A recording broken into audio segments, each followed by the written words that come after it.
Magandang umaga po. Cap Elmer Gansilla po. Tara na, samahan niyo akong tuklasin ang angking ganda at pinagmamalaki ng Barangay Camantiles.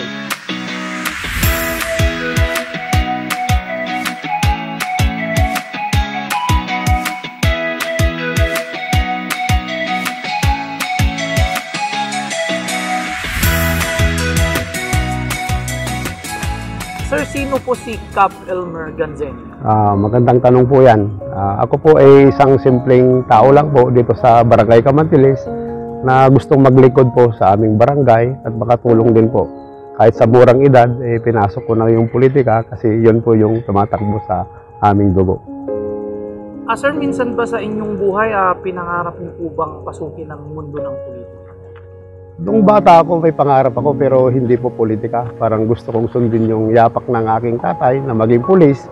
Pero nung nalaman ko, nung nagkaisip na ako na may dugo pala kaming naging leader sa Ordaneta, yung lolo ko po, na naging mayor po noong 1969, si Atty. Amado Puntanilla, gusto ko pong ipagpatuloy po yung paglilingkod nila, hindi lang po dito sa Barangay Camantiles at sa, kung papalari po, sa syudad na ng Ordaneta. Sir, sa inyo pong unang pagluklok bilang barangay captain po sa Barangay Camantiles, ano po yung mga programang inyo pong tawag dito na ipaglingkod sa mamamayan po ng Barangay Camantiles? Unang-una kasi nag-umpisa ako sa iski chairman po, tapos naging barangay kagawad. Nung naging politiko po yung una, hindi pa malawak masyado yung gusto kong mangyari.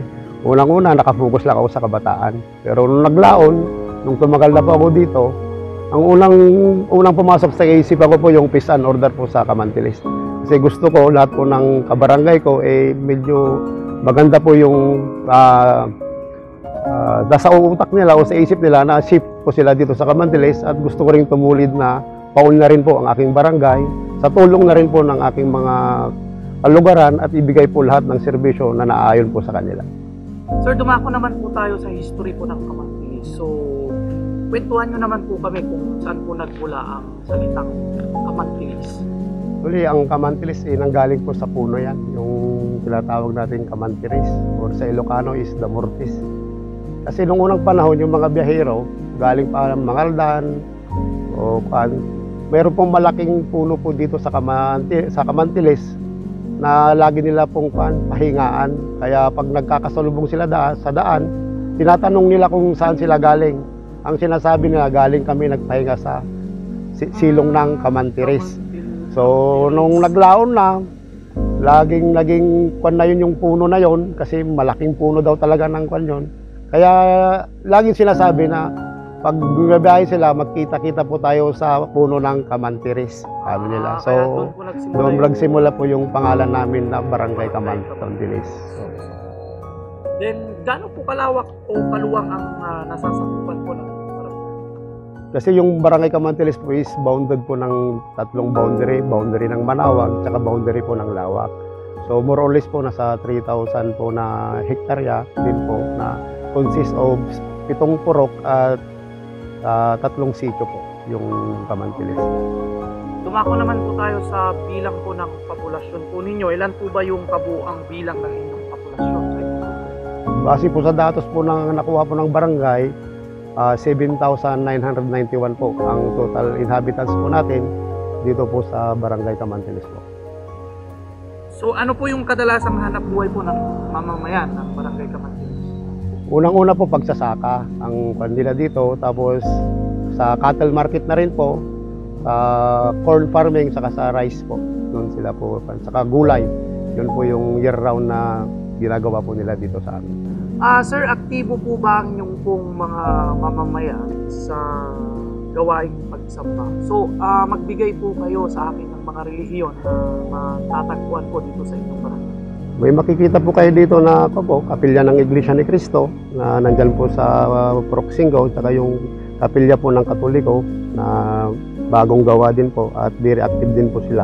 Yung mga kabataan at mga yung religious sector na nagsisilbi po at tumutulong sa barangay po namin. Ano po yung pinagmamalaki nyo pong produkto sa barangay? Palay po, saka mga gulay. Yun po yung pangalan. So mga ilang paaralan po ang meron po sa Barangay Camantilis? Mayroon po tayong dalawang elementary school po, itong Camantilis Elementary School na main, saka yung pangalawa po yung Trinidad Esperes. Mayroon din po tayong dalawang daycare center po dito sa Barangay Camantilis, at yung isa po yung high school, Camantilis National High School po, na hindi lang puro taga Camantilis po ang nag-aaral. May mga pumupunta rin pong taga Manawag at saka taga Barangay sa bayan po ng Lawak. Kumusta naman po, Kapitan, yung kalakalan o negosyo sa inyong barangay? Ano pong mga pwedeng pong makitang mga establishmento dito po sa inyong barangay? Meron na pong umuusbong na mga gasolinahan, mga restaurant, kasi po nakita nyo naman nung ginawa po yung bypass, parang naging business center na po yung Barangay Camantilis, kasi daanan po talaga ito ng mga tao po dito sa ating barangay. Sir, ano po ang pangarap ni Kapitan Elmer Ganzenya sa Barangay Camantilis sa hinaharap? Maging modelong barangay sa lahat ng barangay, saka laging isaalang-alang yung pagiging God-fearing nila, at sana yung bayanihan spirit pa rin, huwag kakalimutan, at laging kung gustong maging maayos at maunlad po ang aking barangay, kahit na hindi na po ako yung nakaupo dito sa aking barangay.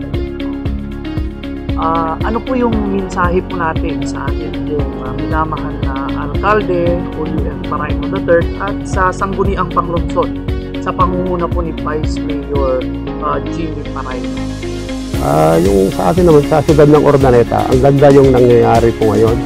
Sa ating butihing Mayor Julio Ramy Paraino III, nakikita po namin yung ganda ng pamamalakad niya, kasi po as 3-termer na kapitan, last term po namin, nakikita po namin kung ano yung mga pangarap niya at vision niya po sa siyudad ng Urdaneta, at nagagamit po lahat ng pundo sa maayos.